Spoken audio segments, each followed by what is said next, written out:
ഇന്ന് നമ്മൾ വന്നിരിക്കുന്നത് കൊല്ലം ഹൈസ്കൂൾ ജംഗ്ഷനിലെ കൊച്ചുകുടുങ്ങല്ലൂർ അമ്പലത്തിന് ഓപ്പോസിറ്റ് ആയിട്ടുള്ളൊരു കടയിലേക്കാണ്. ഞങ്ങൾ രാവിലെ ഇവിടെ വന്നപ്പോൾ ഭൂരി ഇഡലിയാണ് കഴിക്കാനായിട്ടുണ്ടായിരുന്നത്. എനിക്ക് ഭൂരിയും ചേട്ടന് ഇഡലിയാണ് കേട്ടോ ഓർഡർ ചെയ്തത്.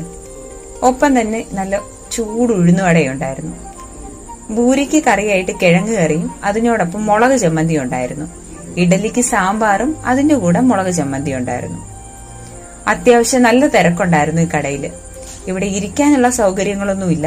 നമ്മൾ വാങ്ങിച്ചിട്ട് വന്നെങ്കിൽ അവിടെ സൈഡിൽ എവിടെയെങ്കിലും നിന്ന് കഴിക്കാനല്ലാതെ ഇരുന്ന് കഴിക്കാനുള്ള സംവിധാനമൊന്നും ഈ കടയിലില്ല. ഞാൻ ആകെ വാങ്ങിയത് 6 ഭൂരിയും 4 ഇഡലിയും 2 വടയായിരുന്നു. ഇത്രയും കൂടെ ചേർത്ത് വെറും 100 രൂപയായുള്ളൂ. ഈ അമ്മയുടെ ചിരി കാണാൻ തന്നെ നല്ല ഐശ്വര്യമാണ്. എത്ര ആൾക്കാർ വന്നാലും വരുന്ന ആൾക്കാരോടെല്ലാം നല്ല സമീപനമാണ് ഈ അമ്മയ്ക്കുള്ളത്. ഇതുവഴി പോവുകയാണെങ്കിൽ നിങ്ങൾ ഈ കുഞ്ഞു കടയും കൂടെ സപ്പോർട്ട് ചെയ്യാൻ മറക്കണ്ട. നമ്മുടെ കൊല്ലം ഹൈസ്കൂൾ ജംഗ്ഷനിലെ കൊച്ചുകുടുങ്ങല്ലൂർ അമ്പലത്തിന് ഓപ്പോസിറ്റ് ആയിട്ടുള്ള കട. അപ്പോൾ അടുത്ത വീഡിയോ കാണാം. Bye bye.